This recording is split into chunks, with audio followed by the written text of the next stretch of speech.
Hey everyone, welcome back to another Explainer, where we take all the noise of the weekend's news cycle and distill it down to exactly what you need to know. Today, we're looking at the state of play as of August 23rd, 2026, and let me just tell you, we have got a massive, high-stakes news cycle on our hands. We're talking looming trade wars, breakneck AI leaps, extreme weather, you name it. This is your ultimate state of play briefing. So let's get you completely prepped and ready for what is absolutely shaping up to be a highly volatile week globally. Okay, here's our roadmap for today. 1. Geopolitics and market shocks. 2. The accelerated AI race. 3. Health, weather, and politics. And 4. Entertainment, sports, and the week's schedule. Let's get right into it. Starting off with Section 1, Geopolitics and Market Shocks. Tariffs, sanctions, and plunging markets. So Canadian Prime Minister Mark Carney really dialed up the rhetoric this Sunday about that collapsed U.S.-Canada trade offer. He literally called the clash a state of economic war and blasted Washington's demands as uneconomic and unfair. I mean, that sets an incredibly tense stage, right?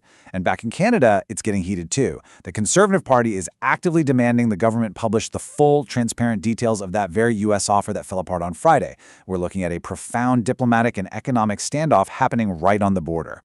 Now, keep this number in your head, 7,674.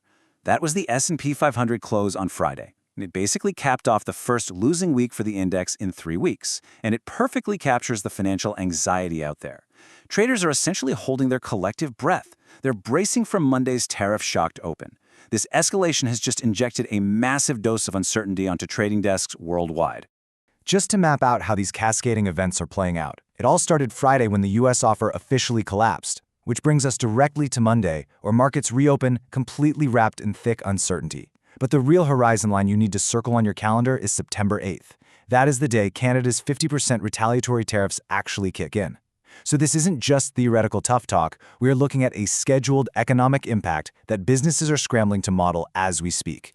It's like we're watching this massive, multi-front geopolitical balancing act. On one hand, Treasury Secretary Bessent is marshaling what he calls an economic D-Day. We're talking about an unprecedented Monday rollout of sanctions against Iran, which he describes as the greatest financial offensive ever put together against an adversary. But on the flip side, Iran's parliament speaker is warning of seismic retaliation. They're actively pushing for trade workarounds using local Iraqi currency, literally trying to bypass dollar-based sanctions entirely. But here's the really fascinating layer to all this. The U.S. is carefully calibrating this pressure campaign for a very specific reason. They do not want to derail Chinese President Xi Jinping's upcoming White House visit next month. It is an incredibly delicate high-wire act. Moving to Section 2, the accelerated AI race. Expanding agents, slash prices, and open weight breakthroughs. The AI market is basically fracturing into two totally different battlegrounds right now. Over on one side, you have closed-model giants like OpenAI and Google just aggressively cutting prices. OpenAI even launched this new teen-tailored safety mode to block self-harm and romantic content. But on the exact opposite end of the spectrum, Meta and Alibaba are flooding the zone with open-weight releases to completely dominate the open-source landscape. So we're seeing a classic strategy clash, closed-model price wars going head-to-head with aggressive open-weight proliferation. And listen, this tech is way past the lab phase. Just look at this data from the Salesforce Agentic Enterprise Index. Back in early 2025, organizations were running an average of 5 AI agents. Today, that number has nearly tripled to 13.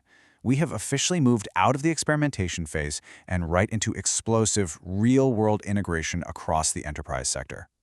To give you a sense of just how capable these agents are getting, check out this milestone. China's ZAI reported that their GLM 5.3 open-weight coding model autonomously, and I really want to stress that word, autonomously, found over 1,000 real security bugs in live production software. No human hand-holding. That is absolute proof of the rapidly advancing capabilities coming from global open-weight competitors. The gap between proprietary and open-source models is closing, and it's closing fast. All right, on to Section 3, Health, Weather, and Politics. Domestic updates across the U.S. Our domestic landscape is, as always, hyperactive. We've got House Democratic leader Hakeem Jeffries and Jared Kushner meeting privately to talk housing, immigration, and midterms. Elsewhere, President Trump actually waved the green flag for an IndyCar street race, with cars hitting 200 miles per hour right past Washington monuments. Honestly, that might be the fastest anything has ever moved in D.C. Meanwhile, out on the West Coast, Xavier Becerra is campaigning for California governor against Republican Steve Hilton, heavily touting the state's historically low uninsured rates. And to round it out, Dr. Fauci's legal team has officially established a defense fund as multiple COVID-era investigations are still ongoing across various jurisdictions. A lot of moving parts there across the political spectrum. Turning to extreme weather, we're tracking dual environmental threats hitting the country right now. Out in the Pacific, Tropical Storm Mach is dumping 5 to 15 inches of rain on Hawaii. There's an active flood watch, Highway 11 is down to emergency use only, and shelters are open. It's a massive compounding danger for them since they're still recovering from Hurricane Lala. And while that's happening across the American South, this relentless heat wave is just not letting up. We're talking dangerous, triple-digit temperatures, baking everything from Texas straight through to the Florida Panhandle. We've also got a quick public health warning you need to be aware of. Emergency room visits for tick bites have climbed sharply. This is actively spreading alpha-gal syndrome in several regions, and it's tracking perfectly with the expanding geographic range of the Lone Star tick. So if you're in one of these affected areas, please let this be your vital reminder to take preventative measures when you're outdoors. Finally, Section 4, Entertainment, Sports, and Schedule. Media milestones and the Catalyst calendar. Get a load of this number, $17.2 billion. That represents streaming upfront advertising commitments. Now, why does that matter so much? Because for the literal first time in media history, the ad dollars committed to streaming platforms have officially surpassed traditional broadcast and cable linear TV. It is a massive watershed moment for the entire media business. And here's your quick cultural scorecard for the weekend. At the box office, Sony is just dominating right now, with Spider-Man Brand New Day and Insidious Out of the Further taking up the top 2 spots. In the streaming wars, Netflix is stepping up its weekly South Indian film releases, while Disney Plus just inked a new series partnership with Jarman Studios. Over in sports, Wyndham Clark is sitting on a lead heading into the final round of the PGA BMW Championship. Plus, NFL preseason Week 2 wraps up tonight with the Seahawks playing the Titans, and the elimination rounds for the Little League World Series are steadily narrowing the bracket in South Williamsport. Okay, let's tie all this together. Here is your Catalyst calendar for the week ahead, and it is packed.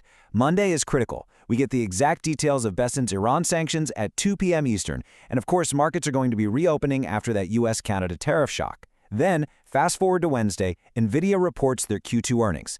Analysts are watching this one so closely to see if strong results can carve a path for the S&P to actually hit 8,000.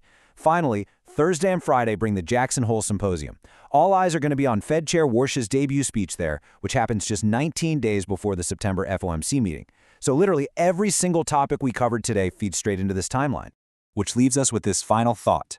With an economic D-Day, escalating North American tariff wars, and NVIDIA's massive earnings all on a collision course over the next 5 days, how will these catalysts reshape the global landscape by this time next weekend?